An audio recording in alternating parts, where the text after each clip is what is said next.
যদি মদকে মদিনার অলি গলিতে আব্দুল্লাহ ইবনে ওমর রাদিয়াল্লাহু তাআলা দিয়ে বলেন, আল্লাহ রাব্বুল আলামিন যখন মদকে হারাম করেছে, আব্দুল্লাহ ইবনে ওমর দিয়ে বলেন, মদিনার অলি গলিতে নবীজির পক্ষ থেকে একজন ঘোষণাকারী ঘোষণা করলো, এ মদিনাবাসী, আল্লাহ রাব্বুল আলামিন মদকে হারাম করেছে, আর নেশা জাতীয় যত দ্রব্য আছে সকল দ্রব্যকে হারাম করেছে।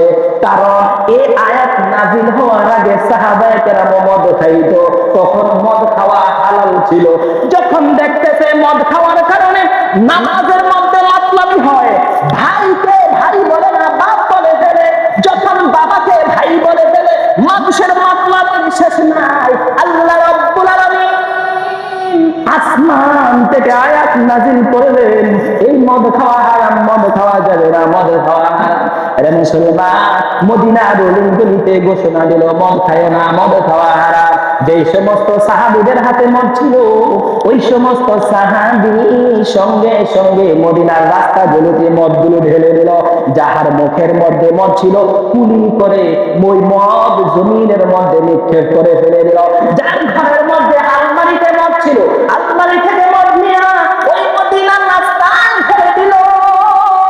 যার খাটের মধ্যে, চকির মধ্যে আর ফ্লোরের মধ্যে মদের বোতল ছিল, সঙ্গে সঙ্গে তারা আইনা মদিনার রাস্তার মধ্যে ফেলে দিল।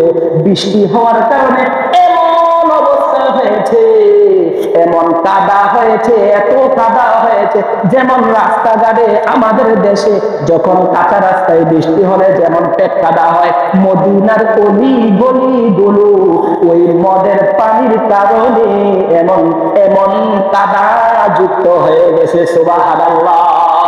এরে বাবা, আল্লাহর আদেশ, নবীর আদেশ অমান্য করে না, অমান্য করে না।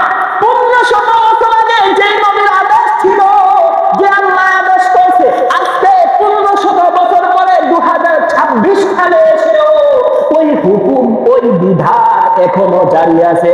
সেই যুগের সাহাবায়ে কেরাম যদি পদত্যাগ করতে পারে, ত্যাগ করতে পারে, আল্লাহর প্রেম, আল্লাহর ভালোবাসা, আল্লাহর ভয়কে সামনে রেখে এটাকে ছেড়ে দিতে পারে, ওই সমস্ত সাহাবায়ে কেরামরা যদি এটাকে ছেড়ে দেয়, আমি কেন পারবো না, তোমরা কেন পারবা না, এই জমিনে কেন পারবে না, এই সমাজ কেন পারবে না, এই রাষ্ট্র কেন পারবে না?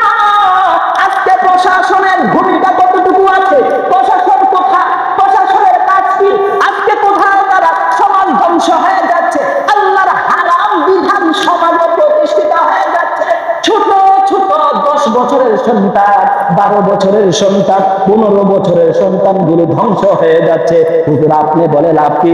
আমার বলার কারণ হলো আল্লাহ রাব্বুল আলামিন হারাম করেছে, এই দাওয়াত প্রত্যেকের কানে কানে পৌঁছায় দেওয়া। এটা আল্লাহর বিধানকে অমান্য করা, আল্লাহর বিধান অমান্য করা সম্পূর্ণ হারাম। আজকে নীরব ভূমিকা পালন করছে বিভিন্ন জায়গায়। গতকালও দেখেছি রাজারগাঁওয়ে এক মধ্য বয়সী, প্রায় শেষ বয়সের, প্রায় ধরেন না 50-এর আপ বয়স হবে, এই ব্যক্তিকে ধরে নিয়ে ইচ্ছা মতো ধোলাই দিয়েছে। হাতিগঞ্জে কিছু কিছু এলাকার ছেলেরা ধোলাই দিয়েছে। বাংলাদেশের বিভিন্ন জায়গায় প্রতিরোধ গড়ে উঠছে। এটা কেন? কারণ এটা তো সরকার, এটা তো প্রশাসন, এটার দায়িত্ব নিবে, এটা তো প্রশাসন দায়িত্ব নিবে। আজকে জনগণ এটা হাতে নিচ্ছে কেন? কারণ এই প্রশাসন তারা কাজ করছে না। কারণ এখন প্রত্যেক সমাজ থেকে, প্রত্যেক এলাকা থেকে এটার বিরুদ্ধে কথা বলতে হবে। কারণ ভুল ধরার জন্য বলে নেই, কারণ এটা আল্লাহর বিধান, হারাম, হারামের বাণীগুলো পৌঁছে দিতে হবে। সাহাবায়ে কেরাম নিজেরাও মদ খাওয়া ছেড়েছেন, নিজেরাও নেশাযুক্ত খাবার ছেড়েছেন। এটার বিরুদ্ধে মদিনার মধ্যে কঠিন পদক্ষেপ গ্রহণ করেছে। যারা মদ দ্বিতীয়বার খেয়েছে তাদেরকে শাস্তির ব্যবস্থা করেছে। আল্লাহর আদেশ কায়েম হয়েছে, মদ খাওয়া হারাম। আর মদিনায় মদ খাওয়া হয় নাই। যারা চুরি চুরি করে মদ খেয়েছে তাদেরকে এনে এনে বিচারের আওতায় আনা হয়েছে, তাদের বিচার প্রকাশ করা হয়েছে। আলহামদুলিল্লাহ, কিছু যুব সমাজ আজকে এমন আছে যারা এগুলো খায় না কিন্তু এগুলোর প্রতিবাদ করছে।